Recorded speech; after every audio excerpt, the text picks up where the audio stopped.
Advanced Kegel exercises for men are essential for maximising sexual performance and bladder control in men, particularly with weak pelvic floor muscles. Hi, I'm Michelle, and today I'm guiding you through three of the most essential elements for strengthening your pelvic floor muscles and advancing your Kegel exercises so that you get the most benefit and real gains from your pelvic floor exercises. Now, pelvic floor muscles are a little bit different to regular muscles, aren't they? In that we can't really see them. They are skeletal muscles. We can contract them and relax them, but we can't really add a load, can we, to progress our Kegel exercises? So what can we actually do to get more benefit and optimize our training gains without overtraining, which is also a problem? And I'll talk about some of the ways to avoid overtraining after we've gone through the three essential elements.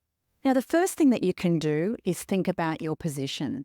Position is essential for advancing your Kegel exercises. We know from research that if you do all your Kegel exercises lying down and sitting and standing, they won't be as strong as doing them all in standing. So my suggestion is that you do as many of your sets per day in standing. So I think if you think about the position of the pelvis, and we know that the pelvic floor muscles are here underneath that area there. When you're standing upright, those pelvic floor muscles are under the load of gravity and they have to work harder.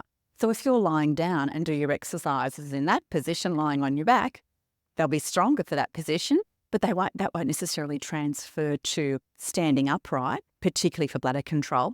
And also too, you won't be making the most gains with your Kegel exercises. So doing your exercises in standing is the first essential element.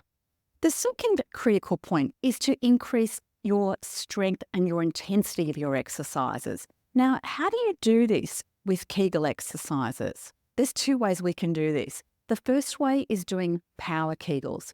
Now, power Kegels involve a 1 second contraction, and that means shortening the penis and stopping the flow and while you keep breathing. So it's a contract and relax, 1 second hold. If you're not sure about your Kegels technique, make sure that you've checked my video above on how to do correct Kegel exercises correctly before you're advancing these. Now, your Kegel exercises, your power Kegels, these 1 second contract and relax, obviously do them in standing if you can, and you use 100% maximal voluntary contraction. So let's try one of those now, wherever you are, whether you are sitting or standing. And I want you to contract in around the base of the penis as if you're stopping the flow of urine, and also too as if you're attracting the penis, drawing it in. So we're going to do a really strong now, contract and relax. Your buttocks should stay relaxed with that, and your belly should stay relaxed as well. How many of these do you do?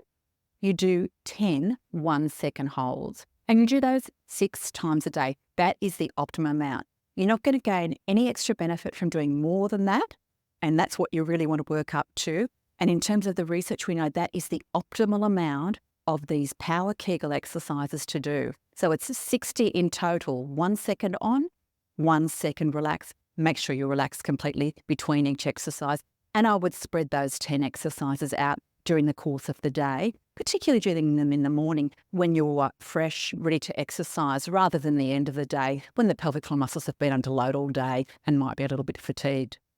Now, the other type of exercise that you can do to help promote your sexual performance and also to your bladder control is your endurance exercise. Now, once again, in the gym, we'd do more repetitions for endurance, wouldn't we?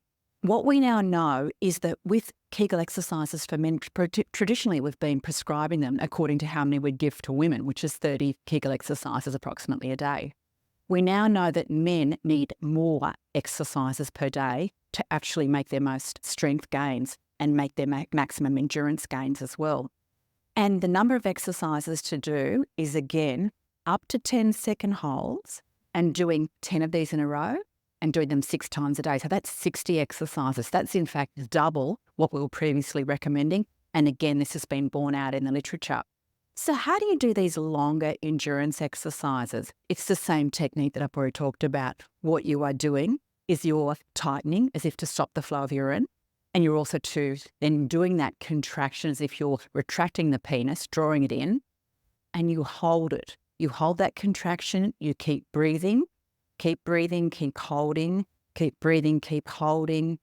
And after 10 seconds, if you can get to that 10 seconds, Then you relax the muscles right down. It's really important that you rest and relax between your exercises. Optimally, you're taking about 10 seconds rest. Your amount of rest time reduces. When you first start out, when you're a beginner, you might be taking 30 seconds, 45 seconds for a rest. As you progress, you reduce your rest time and you increase your endurance to 10 seconds. So you can see that it's really important with your endurance exercises that you're doing those 10-second holds, 10 times in a row, resting in between, and doing those 6 times a day, again for a total of 60 of your endurance exercises. Now, I just want to make one final point about advancing Kegel exercises and functional training. This is particularly relevant for men who have bladder leakage and also too for men who are training for improved sexual performance, a principle called muscle specificity. And it means that your muscles strengthen best and are most effective for performance in the position in which you train them. So for bladder control, you want to be practicing the Kegel exercises in standing. That's the position you're more likely to get leakage. But let's think about intimacy. You're in different positions. Perhaps your pelvic floor muscles are more like that position. You might be on your hands and knees like that, or you might be lying on your back. So these would be positions to actually train in as well for functional training, for improving your sexual performance, for erectile dysfunction, and also too for premature ejaculation. So there's no research on this, unfortunately, in terms of positioning for these types of issues, but I would recommend combining some of these positions with your standing exercises as well, so that you're getting the best of both worlds. You're getting your strength gained, and you're also making those gains in terms of your functional positions as well. Now, what are the key things to avoid overtraining? The first thing is to avoid doing your Kegel exercises while you're walking or while you're running. If you don't hold your Kegel exercises, your pelvic floor muscles, while you're doing those activities, do your exercises while you're standing or in those functional positions that we talked about, and then they will work well for you when you need them to, when you are running and when you're moving around. And finally, avoid doing too many Kegel exercises. You don't need to do hundreds and hundreds. That's a myth. You need to do optimally your 120 repetitions a day, and that is 60 of your power exercises and 60 of your endurance exercises. So stay with me now. We've got a Kegel exercises real-time workout coming up to help you train with these exercises. And I suggest that you do them in the standing position if you can, and use that 100% maximal power with those exercises, or your sub-maximal 75% with your endurance exercises.